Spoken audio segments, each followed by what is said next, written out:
السلام علیکم ناظرین، میرا نام ہے عماد سلیم اور آپ دیکھ رہے ہیں YouTube channel infotainment facts of space کے پارٹ 4 میں خوش آمدید۔ ویڈیو شروع کرنے سے پہلے ہمارے چینل کو سبسکرائب کریں اور بیل آئیکن کو بھی دبا دیں تاکہ آنے والی نئی ویڈیوز آپ تک پہنچ سکیں اور آپ ان انٹرسٹنگ فیکٹس کو مس نہ کریں۔ تو چلیے شروع کرتے ہیں آج کی ویڈیو۔ ہمارا نظام شمسی سورج اور ہر اس چیز پر مشتمل ہے جو اس سورج کے گرد چکر لگاتی ہے۔ جیسے 8 سیاروں کو ہم ابتدائی سکول سے جانتے ہیں، لیکن اہم سیارے جتنے متنوع اور دلکش ہیں وہ صرف آغاز ہیں۔ خلا میں زمین کے پڑوس میں کومیٹس، ایسٹرائڈز، بونے ستارے، پراسرار چاند اور بہت سارے عجیب و غریب مظاہر شامل ہیں جو اس دنیا سے باہر ہیں، وہ وضاحت سے گریز کرتے ہیں۔ نمبر 1، شمسی نظام واقعی میں بہت بڑا ہے۔ ناسا کا خلائی جہاز وویئر 1 1977 میں لانچ کیا گیا تھا۔ 3 دہائیوں سے زیادہ عرصے بعد 2012 میں یہ ہیلیوپوز یا ہیلیوکورا کے کنارے کو عبور کر کے انٹرسٹیلر خلا میں داخل ہونے والی پہلی انسانی ساختہ شے بن گئی۔ یہ وہ حد ہے جس سے آگے سورج کے نکلے ہوئے ذرات اور مقناطیسی میدان منتشر ہو جاتے ہیں۔ لیکن ناسا کے مطابق اگر ہم اپنے نظام شمسی کو سورج اور ہر وہ چیز جو بنیادی طور پر سورج کے گرد چکر لگاتے ہیں کی تعریف کرتے ہیں تو وویئر 1 نظام شمسی کی حدود میں رہے گا جب تک کہ یہ اوٹ بادل سے مزید 14,000 سے 28,000 سالوں میں ابھر نہ جائے۔ نمبر 2، یورینس سورج کے گرد ایک گیند کی طرح گھومتا دکھائی دیتا ہے۔ اس کے اطراف میں کیک ٹیلیسکوپ اڈاپٹیو آپٹکس گھومتا ہے۔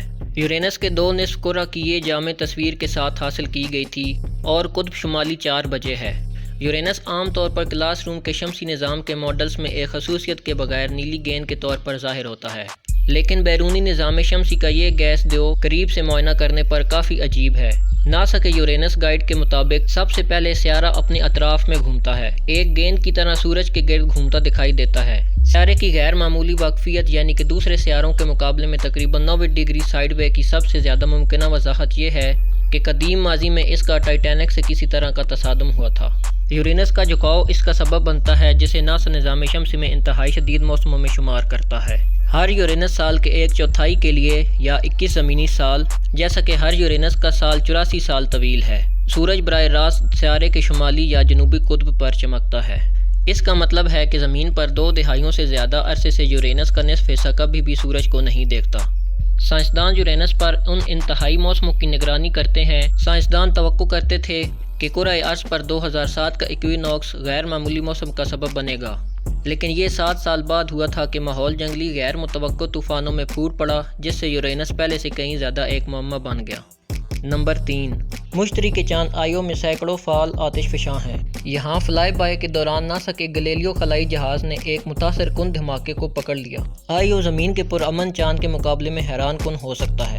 جووین چاند میں سینکڑوں آتش فشاں ہیں اور اسے نظام شمسی کا سب سے زیادہ فعال چاند سمجھا جاتا ہے، جو اس کی فضا میں 190 میل یعنی کہ 300 کلومیٹر تک سلفر کے ٹکڑوں کو بھیجتا ہے۔ ناسا کے ایک بیان کے مطابق آئیو کی پھٹنے والی فطرت ان بے پناہ قوتوں کی وجہ سے ہوتی ہے جن سے چاند بے نقاب ہوتا ہے، جو جوپیٹر کی کشش ثقل کے کنویں اور اس کے مقناطیسی میدان میں واقع ہے۔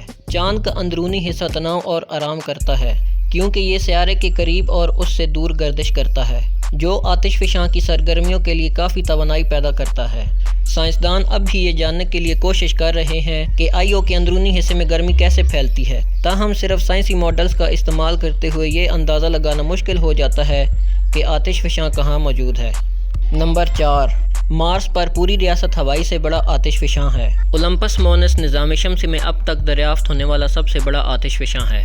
بہت بڑے آتش فشاں کبھی سیارے کی سطح پر حاوی تھے جبکہ مریخ اب خاموش نظر آتا ہے۔ اس میں اولمپس مونس بھی شامل ہے جو نظام شمسی میں اب تک دریافت ہونے والا سب سے بڑا آتش فشاں ہے۔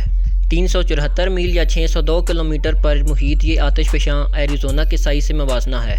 یہ 16 میل یعنی کہ 25 کلومیٹر اونچائی ہے، جو کہ ماؤنٹ ایوریسٹ کی اونچائی سے 3 گنا زیادہ ہے، جو زمین کا سب سے اونچا پہاڑ ہے۔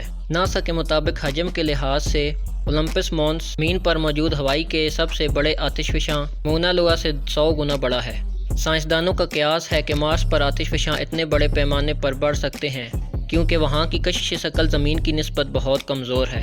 اس کے علاوہ جب زمین کی پرت مسلسل حرکت کرتی ہے تو مریخ کی پرت کا امکان نہیں ہوتا، حالانکہ محققین کے درمیان بحث جاری ہے۔